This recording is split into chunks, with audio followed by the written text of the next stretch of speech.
day, so I'm okay. I think people, you know, in our channel are gonna love the fact that you are here with us, because you never know when you're gonna get someone that has had quite the story as you have. Yeah, it's been a ride. It's been a ride, that's for sure. I wanted to ask you, first of all, how are you feeling physically, mentally, as of now? Just, you can be as honest as you want. As of this present moment, I feel good, but it changes very quickly.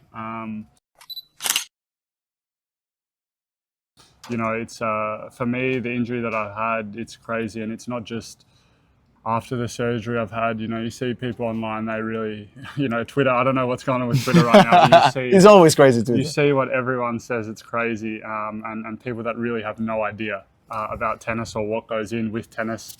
And a lot of them are probably sports bettors, but listen to their opinion and stuff like that. It can really be toxic. So, but it's been a story. The injury that I've had, the injury that I've played with since 2019, it's unheard of. Like, it really is. And I'm not trying to.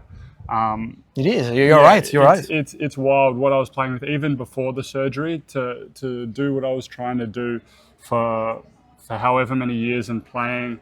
I was playing all these tournaments and matches, knowing if I win or beat a good player first round, I'm going to really struggle the next round. Because essentially, I haven't really explained this too much. People have read about the surgery, but it's like having a constant muscle strain and you try and run a marathon and then you expect it to just go away or be all right to play the next day. What happens when you have a constant muscle strain is things get bigger and bigger and bigger. And if you push it too much, you can tear it. And always break, and then you're out for a long time. So that's what the tough part is with me right now. I'm trying to push myself as much as I can go without doing myself more damage. I want to get to all the Grand Slams healthy. If I take enough rest and rehab and manage my body, I can get to every first round for the most part, 100%. And then depending on how the first rounds go, that's why slams are tough. And even those long matches, trying to balance out. Obviously, shorter matches are easy. And no matter how much training you do, how much work you put in on the practice court, it's for some reason there's nerves and tension, anxiety that you can't replicate. So when you play, even if you don't play as long as you train, and you feel like you're training at the same intensity, it feels like you're working doubly as hard. So that's the tough part, and we'll see. I've got a protected ranking into the next 3 Grand Slams, so I'm going to try my best and see how my body is after probably Australia Open next year. It is a good thing because it goes back. I wanted to ask you, of course, about Roland Garros and what you did there, but knowing, and I've read that from you like 3-4 years ago, I've read that from you, how tough it is mentally to go to a tournament knowing that maybe if you have a long match, first, second round, maybe in the third round, you're not going to be able to play or go as far as you'd like to go physically. It's torture. It honestly is. It's mental torture, and obviously physically, I know that I've got to take a big break after I play the match. I have 2 choices to make. I can put everything and go through it and risk the chance that, well, not risk the chance. I know it's bad. Something bad's going to happen if I try and play through it. So third round, 2024, I played Taylor Fritz in the third round. I had a good opportunity to win. I knew if I won that match, I'm not going to play the next one. Same thing happened when I played Karen Khachanov the year before that in the third round. And I'm going into the match serving at 80%, and I feel like after a set it goes to 70, after another set it goes to 60, and that's it's like battery running low, right? Yeah, and it's so hard. And my team's the only one that really knows what type of injury I have and is going through, and it's really tough to play because there's so many opportunities where, of course, I'm going to lose tennis matches. There's guys better than me. I get that, but I feel like on my day I can beat a lot of good players. And the hard thing is I'm trying to. I'm okay losing if someone beats me at tennis. That I can take. If you're the better player than me, fine. Like, you're going to lose matches. But when I go into all these matches knowing that I'm playing handicapped, essentially, that's the really tough part. And I'm trying to get whatever I can the rest of my career because I know I won't have this opportunity again. And I'll probably miss the competitive aspect for sure when I stop playing. So I'm trying to see what I can do. It's frustrating right now, and it has been since I got some bad advice in 2019 trying to play through an injury. So that was the beginning of it all, would you say? Yeah. Because you've had injuries before that. Yeah, but I've had bad ones before, but I know. All those I can manage. And, people say, oh, it's just soreness getting back into playing. No, I know the rest of my body's sore, but when you get going, it warms up, so it's fine. So I don't care about the rest of my body. It's this one injury all the time that stopped me. So Yeah, essentially what happened in 2019, I qualified for Australian Open. I think I was the first Australian out, maybe. Yep. And I had to play qualies for whatever reason that year in 2019. I ended up qualifying, but I felt something in my chest last round qualifying. I went and got a scan after the match, and they said maybe a grade 1 strain, but you should be okay to play. Okay, perfect. I'm like, I can't serve. Like, I literally can't serve. Like, Not normal for a grade 1 strain, right? no offense to Sarah Irani, but she would have been serving bigger than me that day, like by far. And I had to almost serve underarm. And I'm playing Taro Daniel, and I'm feeling all this nerve pain down my arm. I win the first set somehow. I go to the toilet after winning the first set. My shirt's sweaty, and I feel something doesn't right. So my left side of my chest is here. I look in the mirror, my right side is out here. So what happened is the muscle had fully retracted and popped. So right now I'm playing with essentially half a pec muscle. It was like a shark bite. Yeah, it looks like it. Here you go. That is crazy, you know? It's a massive scar. That is crazy. That's the scar from the last surgery, that's right? That's the scar as well? from a year and a half. Brigitte? So yeah, I haven't really Thank showed that, but it's crazy. And I looked up the surgery, and it's never been done in tennis. It's very rare. I know. It's very rare. And What was your first thought when they told you, or when you actually chose to go for it? I had to do something because I didn't want to. And there's still a couple more things that I can potentially try if it doesn't work out for me this year. Okay. You know, there's stuff that I've got to organise with my team and try and work out if I can try something. But I knew when I played even my last Australian Open, not the one past, the one before that where I played Draper. Yes. So I pulled out of Adelaide, I won my first 2 matches, and I felt the chest again. I was like, I've done a full off season. I have done as much rehab and strength as I can. I've listened to all the experts, and it's still structurally there's a problem. So almost whatever I can do, it's not going to be enough. And then I go into Australian Open being like, I'm going to have surgery after this tournament. So you knew before the Australian Open? Yeah, I knew I was done. I knew I was done. Somehow I beat Safulin, and I'm serving for the match against Draper, playing a good match, but it was a good match. The agony I felt in my chest during that match, it was insane. And I don't know if you can see in slow motion what happens after I play, or back then.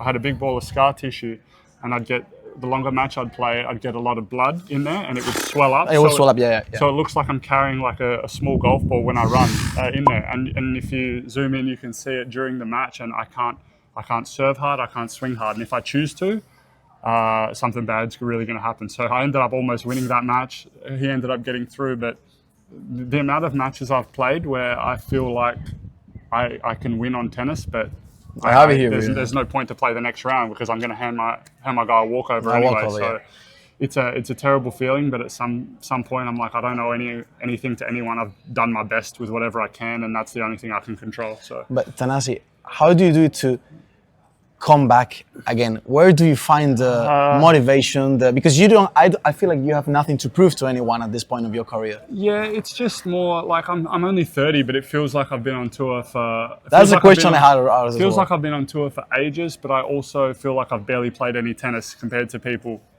So that's a tricky thing. Honestly, I don't know. Like, what keeps me going? If I was to come back and I thought I'm nowhere near the level and these guys are just way too good. And yeah, there are some guys that are better than me for sure. But there's also a lot that I really think I have a good chance to. But I've never been able to play a full year to even before this injury. I've never played a full year for other reasons. So what keeps me coming back is the wins that I've had when I have been healthy and fresh. And I'm like, maybe one day something will click with my body and I'll be able to play through a tournament a couple times. I don't know how I got through Adelaide when I won that tournament.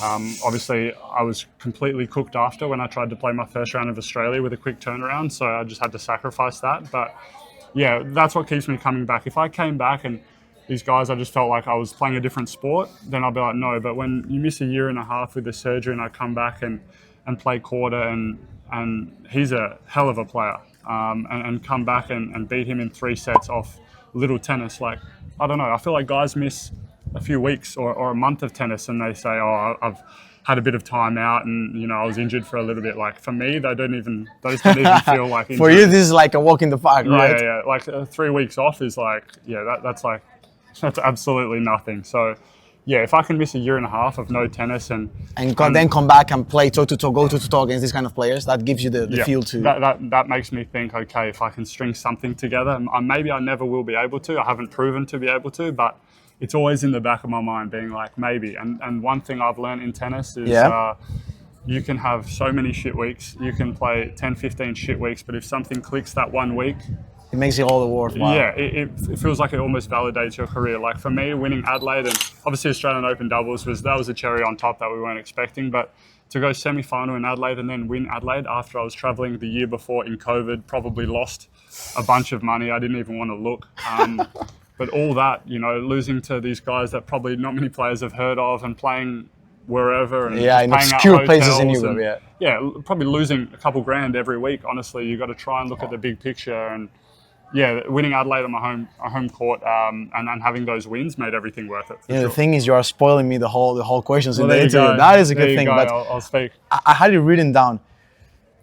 It felt like it was like a pact with the devil. You know, you win your hometown tournament, you win the Australian Open in Davos, but then you have to sacrifice like many months of injuries. Would you actually trade those 3 weeks, 4 weeks for all the pain you've had afterwards? It's a good question. Well, I had all the pain before as well, which is why those 2 weeks were crazy. I don't know. I wasn't going to play the week I won as well. I made semi-finals, but I hadn't had that media attention and anxiety before matches. I was playing really late every night, and I wasn't sleeping till maybe 3, 4 a.m. and it threw my whole body clock off. And the first week, I think I lost to Gail in the semi-finals. I didn't sleep 1 minute because I just felt my heart and my brain. I was just so wired in. So I had 3 sugar-free monsters before the match, and I tried to play, but I was no good. And then I was like to my team, I can't play next week. Like I got to get ready for Australian Open. So you were ready to skip? Yeah. Mentally, I was done. And then my team's like, look, let's just see the draw, like play the match out and see how you feel. Sure enough, I had Benoit Paire first round, so you never know what he's going to do. Great player, but you never know how he's going to show up. I'm like, you know what? I'm going to go play the first one and see, and then it ends up being my favorite week ever. So tennis is crazy like that. Tennis is a fucking roller coaster, man. It's absolutely crazy. Yeah. Out of all the injuries you've had, where do you feel the worst moment of your career is located? Where do you think? Playing the match it's not even a question for me. Playing the match in 2019 against Taro Daniel, playing that first round Australian Open match. I remember I spoke with some team. They're like, "You qualified. You did all the hard work. You owe it to yourself to go out there." If I didn't play that match, I had advice from doctors and physios that I'd be okay to play. And without it's really hard to not look back on that time because that would have cost me so many millions of dollars. It's insane, and that's something people don't really realize. That has probably, although I won Adelaide and stuff after that, that has cost me beyond belief. And I'm trying. So it's something hindsight is easy. Obviously, I wish I knew then what I know now, but perfect.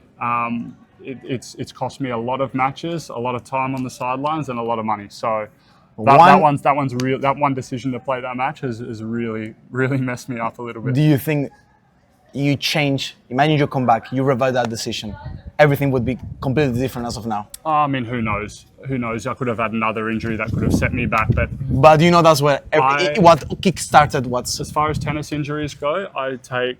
Touch wood, I don't have any because I know no injury is a good injury, and anyone that's going through it can understand. But I would take almost anything over what I'm playing with, 100%. Man, I appreciate your honesty and everything.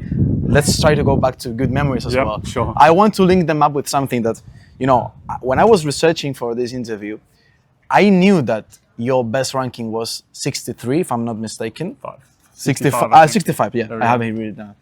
For me, a player of your caliber to only, reach only. I mean, 65 is no, I know what you mean. What everyone dreams of. But is there any time that you think about it, that it takes time, it takes a space in your mind to say, realistically, what do you believe is your real ceiling? All the time.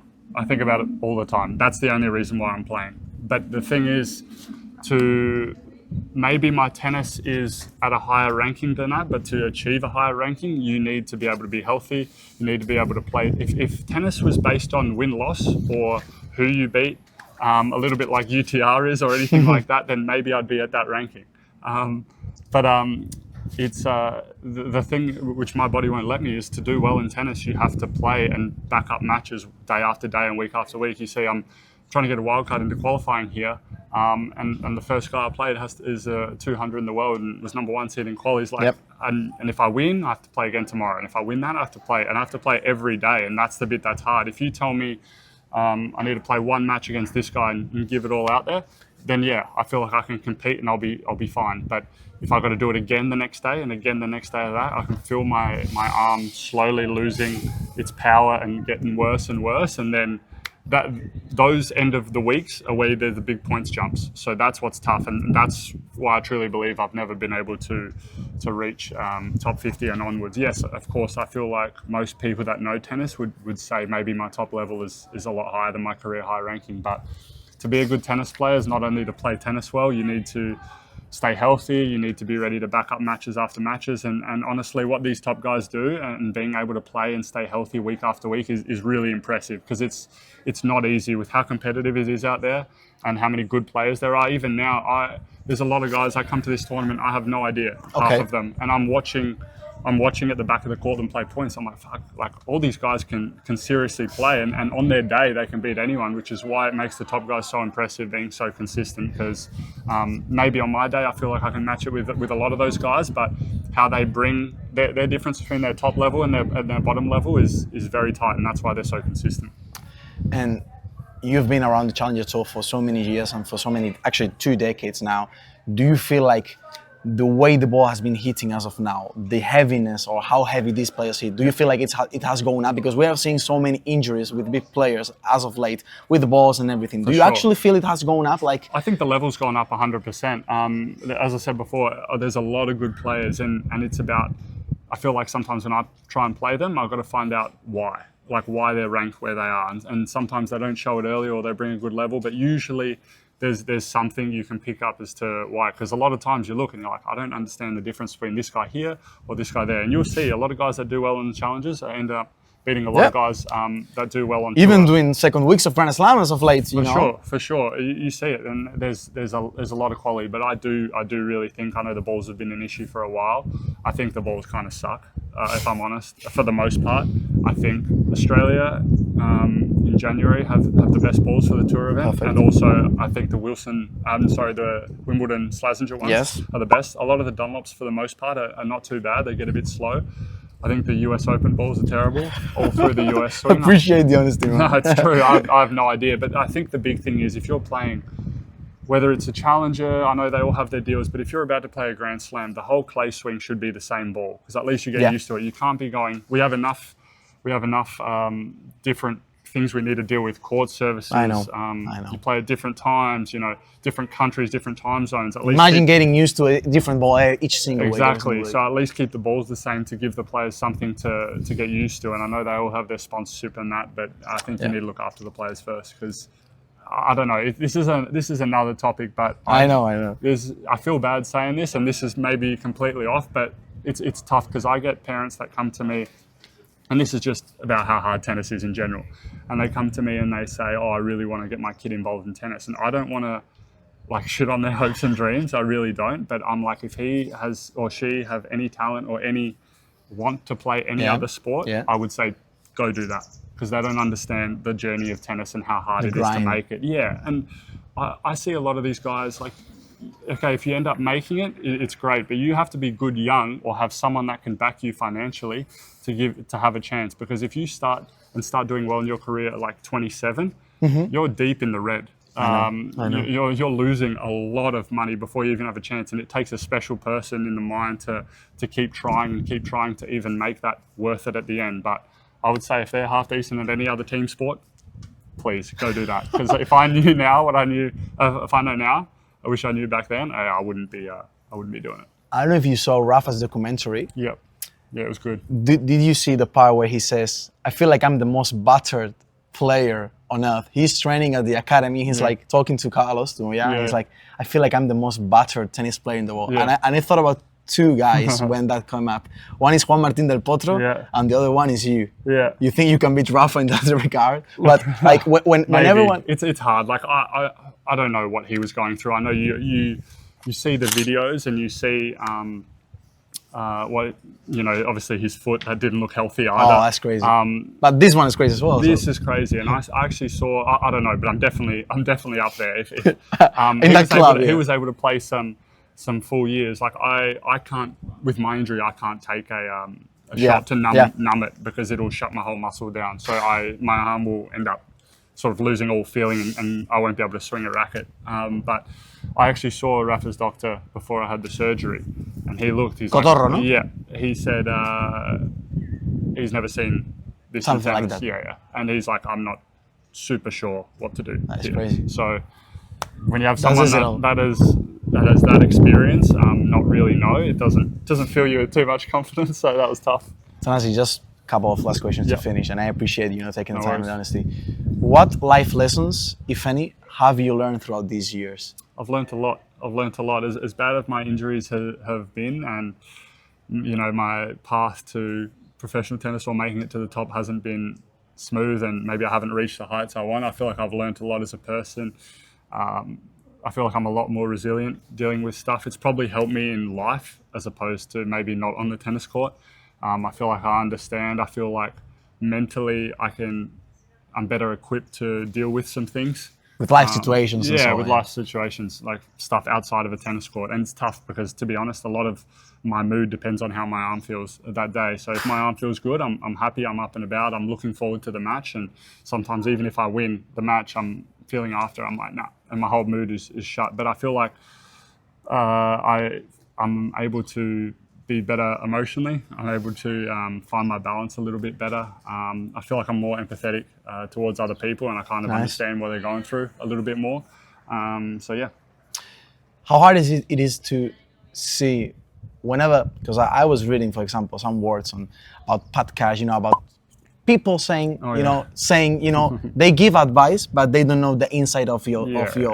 Is it something that has bothered you a lot throughout the journey? Or sometimes, like, I don't know, you read these articles and they have no idea. Like, I don't care if you're a great player or you don't have any idea. You're not in a circle. So when people give their 2 cents that aren't actually knowing what I go through, that's fine. If you want to write an article or something like that, maybe speak to me first, understand what's going on, and then you can talk about whatever you need to talk to. But if you're going in there just guessing, and you're just trying to make an article and people only interview you because you're a name, but you actually have no idea what's going on, then that pisses me off. But you just got to look at it and laugh. And I don't know, everyone tries to stay relevant is what I've realized. That's true. A lot of people that maybe, when you play tennis, it's all about you. And everyone's doing everything for you all the time. So maybe sometimes when you retire and you don't have as many eyeballs in you or people don't care as much, you've got to find a way to kind of be relevant. So you try and stay in media or make headlines. So that's how it works. Best moment in your career? Everyone, not everyone, but of course, emotionally it's the Adelaide. But if people remember maybe one match, is of course the Federer match in Miami. Would you actually say that it was your best performance to date? Honestly, no, right? I don't think it was the best match I've played. It was the best result I've had by far. And sometimes I bring it up if anyone talks shit to me. Because most people's favourite player is Federer. So I've got a 1-0 record and no one can take that away. So that's true. Positive head-to-head against Roger. Exactly. I'll take that. If I had one best performance, I'm not sure. It's hard. It's very rare I've played a great match from start to finish. Because I don't know. But yeah, obviously my best memory is Adelaide for sure. And obviously playing that doubles was an incredible. I don't really care about doubles, if I'm honest, but what it did for the city and seeing the crowd and how much people talked about it, it's not something we were expecting. And to do it with someone that I grew up with, traveling from 10 years old. So that was a special moment. Best win, Federer, I guess, for sure. Craziest match I played was probably the Andy Murray match. That one was tough. We're actually doing that live stream in our channel. Okay, we were live streaming if I watched that point of me missing that point, with all the smashes I know.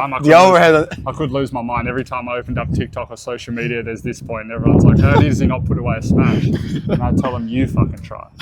It's not that easy when you got the best defender. When you got Andy Murray on the other side of the you're a little net. bit fatigued, and he's putting the ball up in the sky. It looks easy, and he's got so much room to run. It looks a lot easier, but yes, I should have won that point and probably the match. But again, I wouldn't have been able to play the next one, so it's tricky. You wouldn't have been able to play, for sure. Yeah, 100%. Yeah, I couldn't lift my arm after that. So, That is and I fucking saw he crazy. couldn't barely walk after, so I was, yeah, it was battle of the wounded. It's just that he'd have a great career, and I was kind of trying to start. Come on. You mentioned traveling the world, traveling the tour with Nick, Yep. being with him like for plus 10 years. I actually do remember the Australian Open junior final. Yeah. It was one of the first time many people put eyeballs on you too. Is it actually difficult? You know Nick personally, and he also has his fair share of criticism and people not knowing his story. Yeah. What would you actually say to those that maybe sometimes talk about Nick and paint him in a bad way, you know, in a bad light? I mean, it's tough. You know, he obviously had a lot of expectation coming out, and he did very well as young. But it's easy to have an opinion when you're not living The in those reality, shoes. yeah. Yeah, and people are like, oh, maybe he should have been more professional and he should have done that. Maybe if he was all those things, he wouldn't be able to play as free. So there's a lot of catch. Maybe if he was in better shape when he was younger, you know, he's known he was a chubby kid, he wouldn't have as good a serve or as good a ball timing when he's there. So everything kind of has a balance, but you know, he's had a great career already. Wimbledon finalist, maybe yes, he has the talent, or he had the talent to win slams for sure, and he's a great player, but you know, a lot of people coming up would sign up for his career. So yeah, you don't really know what someone's going through. You don't know their internal battles, everything like that. So it's easy to judge. And I think when he's in the right frame of mind and right headspace and positive, you know, Yeah. he's an incredible player to watch. And that's why For wherever sure. he plays, he gets a lot of crowd, and a lot of people want to come and watch him, whether they want him to win or lose or just wanted to see what he does.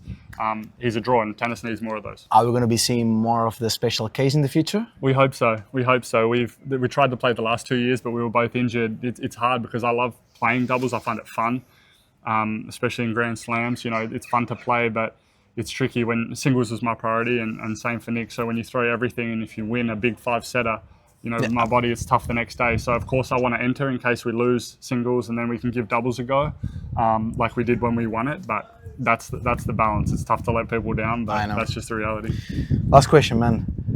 How would THANASI KOKKINAKIS be like to be remembered as? Yeah. And that I would like to link it up with I always finish my chats with asking someone what your dream is, what your main goal is, and it doesn't have to be tennis related. Yeah, well, I mean, for me, it's changed. Obviously, when I was younger, if people asked me, how do you like to be remembered? You want to say slam champion and all these things, number one in the world, one of the great tennis players. Obviously, that's not the reality at this point, is it? But for me, hopefully if people got to know me, or at least had an interaction with me, it was positive. They enjoyed watching me play. They knew they were going to see someone that gives it their all, and a big match and a big fight. And hopefully just, yeah, someone that they liked the personality of, or liked watching play and wanted to enjoy and come to their matches more often. So they had a good experience. So that's pretty much it. But there's still many more years to I hope go, so. hopefully. I hope so. I hope so. You haven't, have you actually thought about retiring? All the time, yeah. But this last, Like for the last months after the pectoral. For sure. After you have a big procedure, you're filled with optimism and hope. So you're like, if you feel like you're doing something to try and get something better, your positivity changes and you're up and about and you're excited.